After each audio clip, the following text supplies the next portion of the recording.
Teman-teman sekalian, para mahasiswa-mahasiswi, Bung Fahri tadi itu ngomongnya agak tajam bahwa tuntutan kalian ini dianggap tidak solid.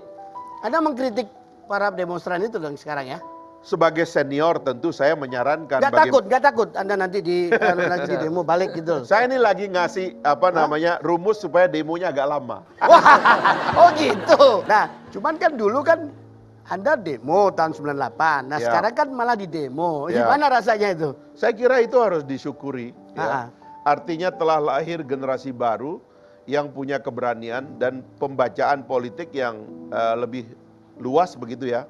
Dan itu adalah cikal-cikal bakal dari pemimpin-pemimpin Indonesia ke depan. Kita ini, saya Fajrul itu pernah demo. Karena kita pernah demo lah, lalu suatu hari kita bisa menjadi pemimpin. Dan kalau Anda mengharapkan Indonesia nanti punya pemimpin lagi, ya mesti ada yang demo. Sebab ini yang demo-demo ini yang nanti lagi mimpin. Gantian kita. Gitu. Jadi dan mereka pun nanti kalau mereka memimpin akan didemo juga di situ. Harus siap untuk didemo. Ya, kan? Siap. Kembali ke Bung Fajrul. Okay. Bagaimana Anda melihat apa ya? Bisa nggak disebut demo, fenomena demo mahasiswa yang sekarang paling ini? Mewakili gerakan 98 itu kalau pakai lagu ya, lagunya Bento. Pernah dengar lagu Bento? Oke, itu mewakili gerakan 98. Bento itu sebenarnya merepresentasikan seseorang atau sekelompok orang yang dianggap berkuasa secara politik dan secara ekonomi. Lalu kemudian kami turun ke jalan, membongkarnya, lalu jatuhlah itu, lalu lahirlah gerakan 98 itu.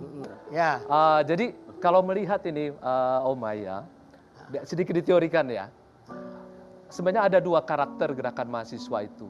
Yang pertama itu karakternya adalah konfrontasi, melawan kekuasaan. Nah itu 98 tuh cirinya tuh.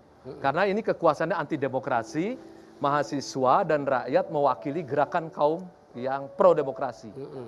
Kemudian yang sekarang, sebagian bisa disebut sebagai karakternya itu adalah korektif, mengkoreksi. Mereka kan tidak langsung menghadapi kekuasaan, tetapi mengkoreksi misalnya undang-undang KPK, mengkoreksi KUHP, mengkoreksi ada sejumlah undang-undang. Menarik, tapi sebenarnya menurut saya, karena cara keluarnya itu asik gitu ya, seperti Putri tadi dan seperti teman-teman, saya jadi ingat gerakan ini mirip tahun 68 di Eropa, namanya Flower Generation. Flower Generation. Generasi bunga. Jadi saya lihat spanduknya itu nggak pernah ada 98. Coba nanti dilihat spanduk-spanduknya. Yang jangan ini aku gitu. Jadi semuanya itu karakternya adalah kamu jangan ganggu diriku. Negara kamu boleh ada tapi jangan ganggu diriku. 98 itu praktis hampir seperti kekuatan massa melawan kekuatan kuasa. Jadi state melawan society. Langsung begitu. Kalau ini pernyataan politiknya lebih pribadi. Jadi saya senang melihat yang sekarang ini menarik menurut saya. Saya bahkan menganggap jangan-jangan ini yang disebut connectivity movement itu. Gerakan berdasarkan konektivitas, leaderless, tanpa pemimpin. Semuanya hanya dihubungkan oleh kekuatan jaringan smartphone, semuanya begitu. Oke, mari kita turun sama-sama. Pakai apa? Without leader. Itu gila. Without leader. Menarik. Jadi ini leaderless movement. Flower generation. Maksudnya, Anda mau bilang bahwa mereka bergerak semikian rupa tanpa pemimpin, jadi nggak ada campur tangan dari orang-orang yang punya kepentingan untuk menjadi provokator dan juga menggerakkan mereka? Menurut saya itu di luar daripada jiwa daripada gerakan ini, jiwa dari zaman ini. Tapi ada nggak itu? Saya tidak bisa menjawab itu, mungkin pihak yang sebelah sana. Saya kan mulai sebagai aktivis kan di ITB, mulainya Institut Teknologi Bandung. Saya mulai awalnya dari sana. Saya sempat ditahan 3 tahun dan dibuang ke Nusa Kambangan. Tidak akan ada generasi ini yang bersedia dibuang ke Nusa Kambangan kan? Iya. Nggak ada. Tadi dibuang kemana waktu itu? Ke masjid. Saya waktu itu dibuang ke Nusa Kambangan sebagai leader dari mahasiswa di ITB. Terus kemudian 98 saya masuk UI sebagai ketua forum wacana UI, forum mahasiswa sarjana UI. Kami juga dituduh bahwa gerakan mahasiswa itu dipengaruhi oleh kaum komunis dan kemudian kaum liberal kanan. Seperti itu. Kalau sekarang ada lagi tuduhannya. Pokoknya tuduhannya adalah kamu pasti dipengaruhi oleh komunis. zaman itu. Iya, iya. Nah, tapi kan akhirnya itu tetap bergerak solid.